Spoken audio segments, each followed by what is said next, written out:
আসসালামু আলাইকুম, মই ইলিয়াছ আহমেদ। আজি আকৌ এটা নতুন ভিডিঅ' লৈ আপোনালোকৰ মাজত আহিলোঁ। এই ভিডিঅ'টোত আগৰ দৰে প্ৰথমতে ঘৰখন চাৰিওফালে ঘূৰাই দেখাম। ঘৰখন বনোৱাতে কিমান টকা খৰচ হ'ব, ঘৰখনৰ ফ্ল'ৰ প্লেন, ঘৰখনৰ ভিতৰখন দেখাত কেনেকুৱা হ'ব, আৰু লগতে এই ঘৰখনৰ ড্ৰয়িং ক'ত আৰু কেনেকৈ পাব সেইবিলাক আপোনালোকৰ লগত বিস্তাৰিতভাৱে আলোচনা কৰিম। গতিকে ভিডিঅ'টো প্ৰথমৰ পৰা শেষলৈকে চোৱাৰ অনুৰোধ কৰিলোঁ। চেনেলটো যদি নতুন হৈ থাকে তেনেহ'লে ছাবস্ক্ৰাইব কৰিব আৰু কাষত থকা বেল বটনটো অন কৰি ৰাখিব। বেছি কথা নকৈ ভিডিঅ'টো আৰম্ভ কৰোঁ। এতিয়া ঘৰখনৰ ভিতৰখন দেখাত কেনেকুৱা হ'ব সেইটো দেখাম।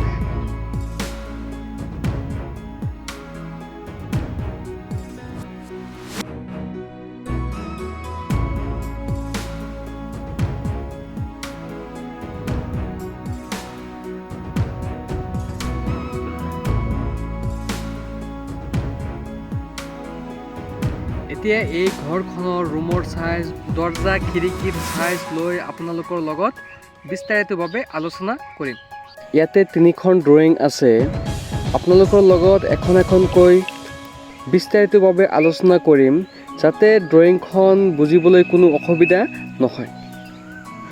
প্ৰথমতে এইখন ড্ৰয়িং লৈ আপোনালোকৰ লগত আলোচনা কৰিম।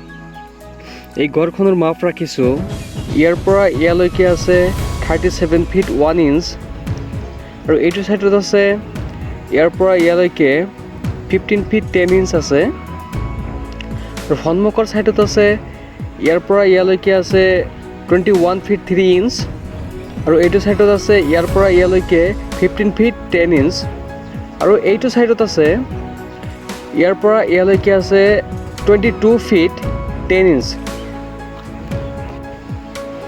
ইয়াতে ঘৰখনত প্ৰৱেশ কৰাৰ কাৰণে মূল দৰ্জা ৰাখিছোঁ। এইটো দৰ্জাৰ চাইজ ৰাখিছোঁ 4 ফিট বাই 7 ফিট। ইয়াতে 5 ফিট বহলৰ বাৰাণ্ডা ৰাখিছোঁ। বাৰাণ্ডাটো এইটো ৰুমৰ সন্মুখত আছে আৰু এইটো ৰুমৰ সন্মুখতেও আছে, আৰু ইয়াতে ষ্ট'ৰ ৰুমৰ ব্যৱস্থা আছে। এইটো ষ্ট'ৰ ৰুমৰ চাইজ ৰাখিছোঁ 4 ফিট 7 ইঞ্চ বাই 6 ফিট। এইটো ষ্ট'ৰ ৰুমত সোমোৱাৰ কাৰণে ইয়াতে দৰ্জা ৰখা হৈছে। এইটো দৰ্জাৰ চাইজ ৰাখিছোঁ 2 ফিট 6 ইঞ্চ বাই 7 ফিট। এইটো ষ্ট'ৰ ৰুমৰ কাৰণে ইয়াতে খিৰিকী ৰাখিছোঁ, ইয়াতে খিৰিকী ৰাখিছোঁ। এইটো খিৰিকীৰ চাইজ ৰাখিছোঁ 4 ফিট বাই 4 ফিট। এইটো খিৰিকীৰ চাইজ ৰাখিছোঁ 3 ফিট বাই 4 ফিট। ইয়াতে দেখা পাইছে 1 নম্বৰ ৰুম আছে। 1 নম্বৰ ৰুমৰ চাইজ ৰাখিছোঁ 12 ফিট বাই 10 ফিট, আৰু 1 নম্বৰ ৰুমত সোমোৱাৰ কাৰণে ইয়াতে দৰ্জা ৰাখিছোঁ। এইটো দৰ্জাৰ চাইজ ৰাখিছোঁ 3 ফিট বাই 7 ফিট। এইটো ৰুমৰ লগতে এটাচ্ড টয়লেট বাথৰুমৰ ব্যৱস্থা আছে। এইটো টয়লেট বাথৰুমৰ চাইজ ৰাখিছোঁ 5 ফিট বাই 4 ফিট, আৰু টয়লেট বাথৰুমত সোমোৱাৰ কাৰণে দৰ্জা ৰাখিছোঁ 2 ফিট 6 ইঞ্চ বাই 6 ফিট 6 ইঞ্চ। টয়লেট বাথৰুমৰ কাৰণে ইয়াতে ভেণ্টিলেটৰ ৰাখিছোঁ, ইয়াতে ভেণ্টিলেটৰ ৰাখিছোঁ। এইটো ভেণ্টিলেটৰ চাইজ ৰাখিছোঁ 2 ফিট বাই 1 ফিট 6 ইঞ্চ। এইটো ভেণ্টিলেটৰ চাইজ ৰাখিছোঁ 2 feet by 1 feet 6 inch. 1 number ৰুমৰ কাৰণে ইয়াতে খিৰিকী ৰাখিছোঁ, ইয়াতে খিৰিকী ৰাখিছোঁ। এইটো খিৰিকীৰ চাইজ ৰাখিছোঁ 4 ফিট বাই 4 ফিট, আৰু এইটো খিৰিকীৰ চাইজ ৰাখিছোঁ 4 ফিট বাই 4 ফিট। ইয়াতে ড্ৰয়িং ৰুম দেখা পাইছে। এইটো ড্ৰয়িং ৰুমৰ চাইজ ৰাখিছোঁ 8 ফিট বাই 10 ফিট। এইটো ড্ৰয়িং ৰুমৰ কাৰণে ইয়াতে দৰ্জা ৰাখিছোঁ, এইটো দৰ্জাৰ চাইজ ৰাখিছোঁ 3 ফিট বাই 7 ফিট। এইটো ড্ৰয়িং ৰুমৰ কাৰণে ইয়াতে খিৰিকী ৰাখিছোঁ, ইয়াতে খিৰিকী ৰাখিছোঁ, ইয়াতে খিৰিকী ৰাখিছোঁ। এইটো খিৰিকীৰ চাইজ ৰাখিছোঁ 3 ফিট বাই 4 ফিট। এইটো খিৰিকীৰ চাইজ ৰাখিছোঁ 4 ফিট বাই 3 ফিট, আৰু এইটো খিৰিকীৰ চাইজ ৰাখিছোঁ 5 ফিট বাই 4 ফিট। ইয়াতে 5 ফিট বহলৰ কৰিডৰ ৰাখিছোঁ। ইয়াতে দেখা পাইছে কমন টয়লেট আছে, যিটো টয়লেট সকলোৱে ব্যৱহাৰ কৰিব পাৰিব। কমন টয়লেটত সোমোৱাৰ কাৰণে ইয়াতে দৰ্জা ৰাখিছোঁ। দৰ্জাটোৰ চাইজ ৰাখিছোঁ 2 ফিট 6 ইঞ্চ বাই 6 ফিট 6 ইঞ্চ। এইটো টয়লেট আৰু বাথৰুমৰ চাইজ ৰাখিছোঁ 5 ফিট বাই 4 ফিট, আৰু এইটো টয়লেট বাথৰুমৰ কাৰণে ইয়াতে ভেণ্টিলেটৰ ৰাখিছোঁ। এইটো ভেণ্টিলেটৰ চাইজ ৰাখিছোঁ 2 ফিট বাই 1 ফিট 6 ইঞ্চ। ইয়াতে দেখা পাইছোঁ 2 নম্বৰ ৰুম আছে। 2 নম্বৰ ৰুমৰ চাইজ ৰাখিছোঁ 10 ফিট বাই 10 ফিট।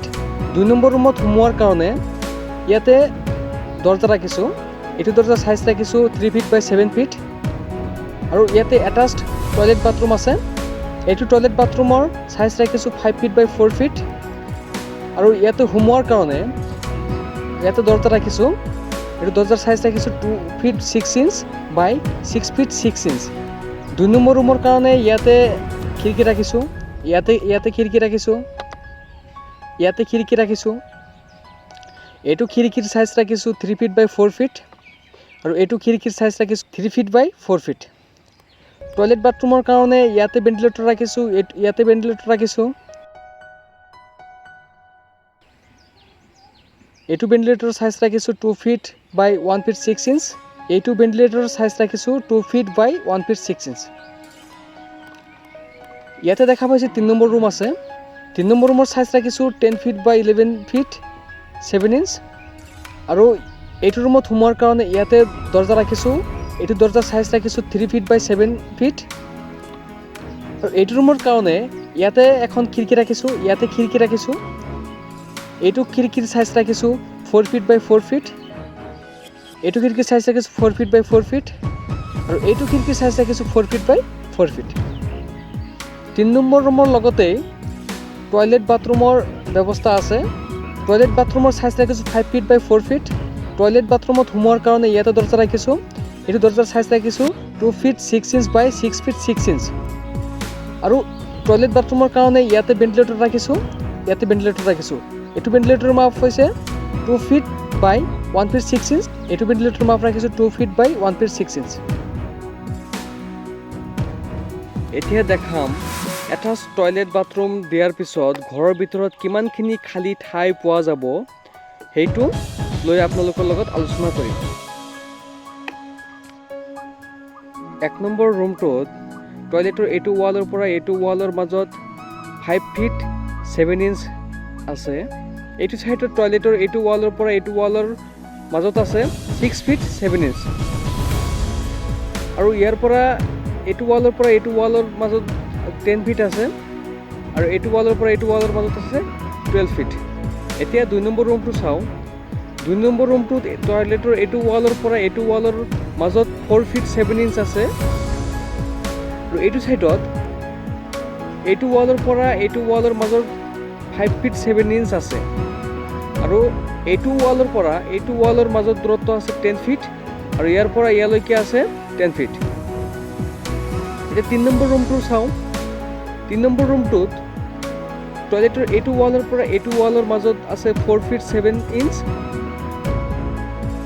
আৰু এইটো সাইডত এইটো ৱালৰ পৰা এইটো ৱালৰ মাজত 7 ফিট 2 ইঞ্চ আছে আৰু এইটো ৱালৰ পৰা এইটো ৱালৰ মাজত 10 ফিট আৰু এইটো ৱালৰ পৰা এইটো ৱালৰ মাজত আছে 11 ফিট 7 ইঞ্চ। এতিয়া এই ঘৰখনৰ কিমানটা খুঁটা লাগিব আৰু খুঁটাবিলাক ক'ত ক'ত দিব পাৰি সেইটোৰ ড্ৰয়িং এতিয়া আপোনালোকৰ লগত দেখাম। এইটো ড্ৰয়িঙত আপোনালোকে দেখা পাই আছে ৰঙা ৰং য'ত য'ত দেখা পাই আছে সেই ঠাইবিলাকত খুঁটা দিব পাৰি। এই ঘৰখনৰ ড্ৰয়িঙৰ PDF যদি কাৰোবাৰ লাগে তেনেহ'লে ডিছক্ৰিপশ্যনত মোৰ ইমেইল এড্ৰেছ দিয়া আছে, মোৰ লগত যোগাযোগ কৰিব পাৰে। এতিয়া ঘৰখন বনোৱাতে কিমান টকা খৰচ হ'ব সেইটো লৈ আপোনালোকৰ লগত আলোচনা কৰিম। ঘৰখন বনোৱাতে কিমান টকা খৰচ হ'ব সেইটো কোৱাৰ আগতে আপোনালোকক ঘৰৰ ভিতৰৰ ডিজাইন অলপ দেখাই লওঁ। ঘৰৰ ভিতৰৰ পৰা কেনেকুৱা দেখা যায় সেইটো অলপ দেখাই লওঁ।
এই ঘৰখন বনোৱাৰ খৰচ কমপ্লিটলি ডিপেণ্ড কৰিব মেটেৰিয়েলছ আৰু ঘৰখন কোনটো ঠাইত বনাই আছে। গতিকে আপোনালোকক এপ্ৰক্সিমেট আইডিয়া এটা দিওঁ, এই ঘৰখন বনোৱাতে 10 লাখৰ পৰা 11 লাখৰ ভিতৰত কমপ্লিট হৈ যাব। আজিৰ কাৰণে এইখিনিয়েই।